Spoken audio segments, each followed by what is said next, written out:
Together, growing in faith, changing communities. Makadunyiswe uJesu Kristo.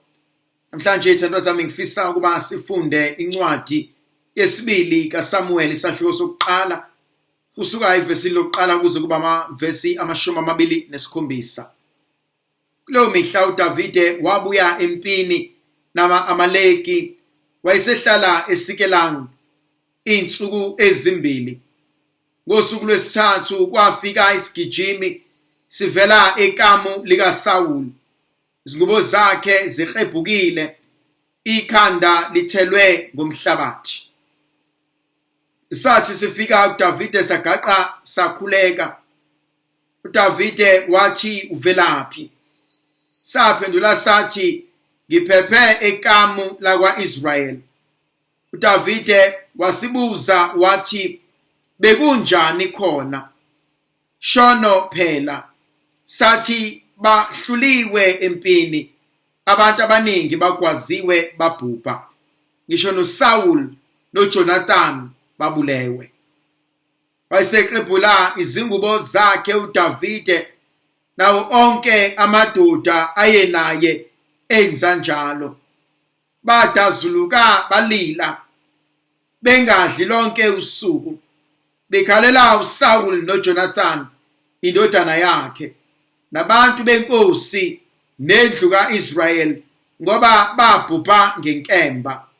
Wakhala uDavide wathi, "Wo ngo-Israyeli, amakhosi akho odumo afile, yeka amaqhawe awile.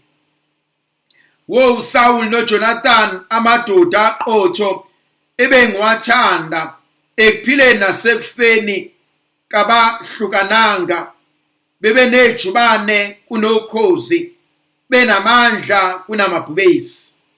Madodakazi ka-Israyeli, mlileleni uSawuli owangigqokisa ngezingubo eziligugu, wanivunulisa ngencwazimulo yegolide, yeka ukuwa kwamaqhawe ewa empini.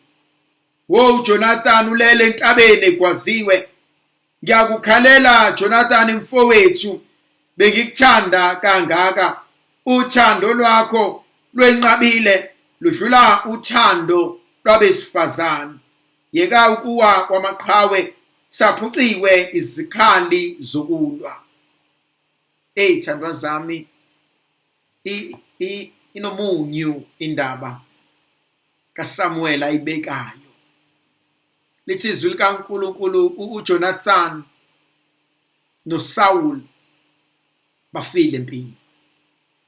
Siyafika isigijimi sizoxoxa ukuthi akuhambanga kahle empini.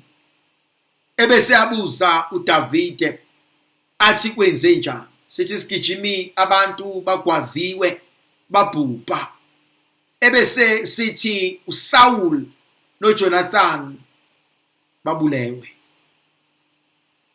Lithi izwi likaNkulunkulu uDavide wahebhula izingubo zakhe, walila wakhala. Kodwa futhi namadoda ayenayo. Khona into engithintayo la.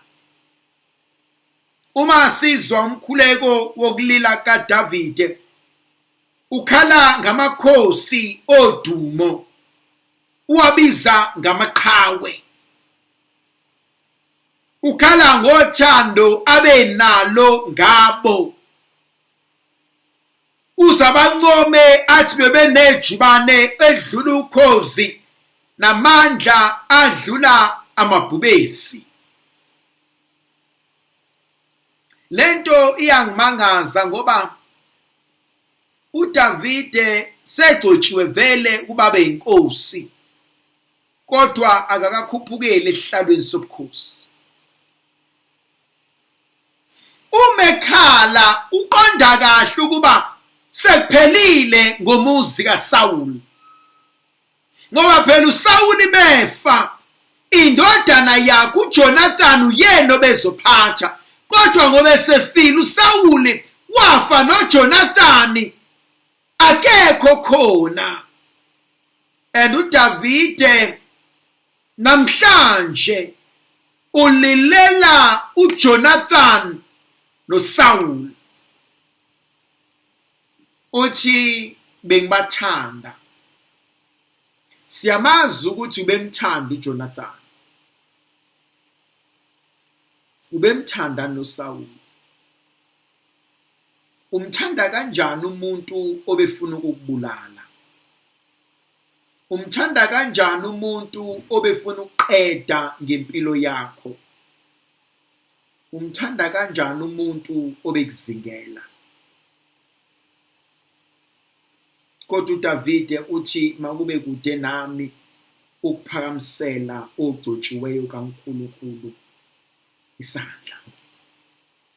Lento ayenzayo uDavide shayisana ngamahloni, ngoba kwesinye isikhathi sibuka izitha zethu uma umhlaba usuyishaya, uma inkinga seyihleli kubona, kuba khona lobuntu bethu obujabulayo ukuthi yami ziyakhala ke manje, ibambe ngakho manje.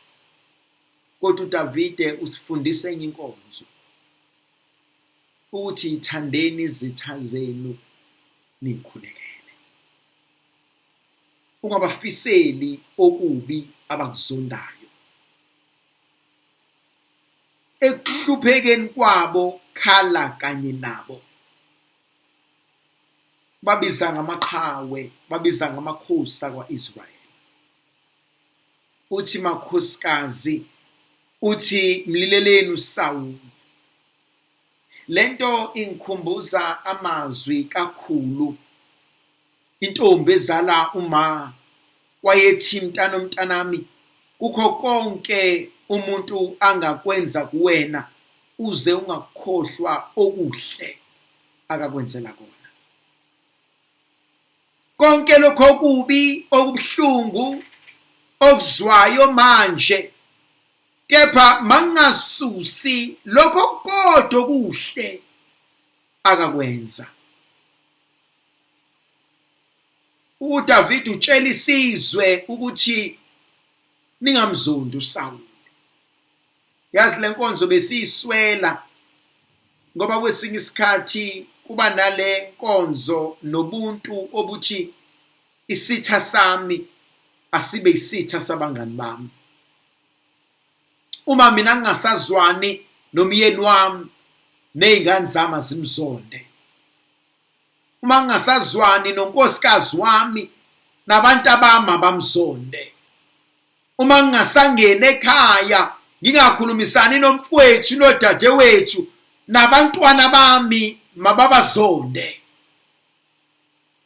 Kodwa uDavide wenqaba leyo.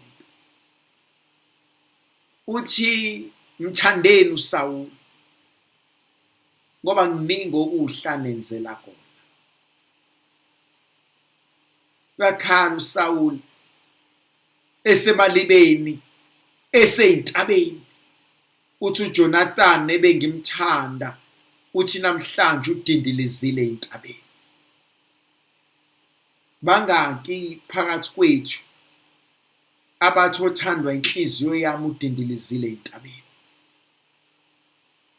Bangaki abathi othandwa inhliziyo yami shonele esibhedlela ngimbonanga?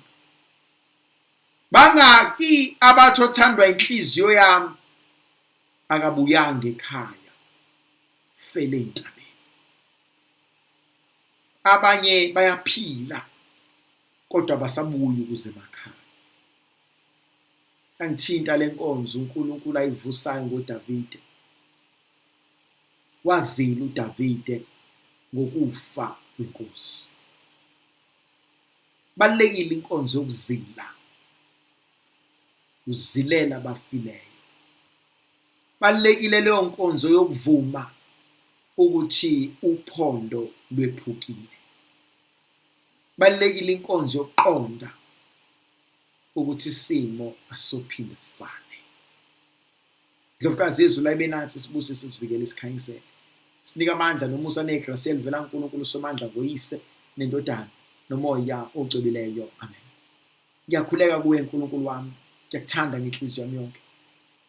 Ngiyakubonga ngoba ungilonde kulobu busuku. Konke engizakwenza namuhla ngizokwenzela ukudumisa nokuthanda wena. Konke ukuhlupheka ongangivelela ngizokubekezelela ngenxa yakho. Hlawule ngakho izono zami. Ngithanda ukuzuza iziyekelo ezizuzeka ngemkhuleko nangemsebenzi yami. Baba Nkosi, ngilonde futhi nanamuhla. Ulonde nabo bonke ngifanele ukubakhulekela. Ungisize ngixwaye konke ukona. Sicela ngeNkosi yethu Jesu Kristu indodana yakho ephila ibusa kanye nawe nomoya ocwebileyo ninguNkulunkulu munye isikhathi lesikhathi. Amen. Masisamelise uNkulunkulu somandla nilondoloze uyise benendodana nomoya ocwebileyo. Amen.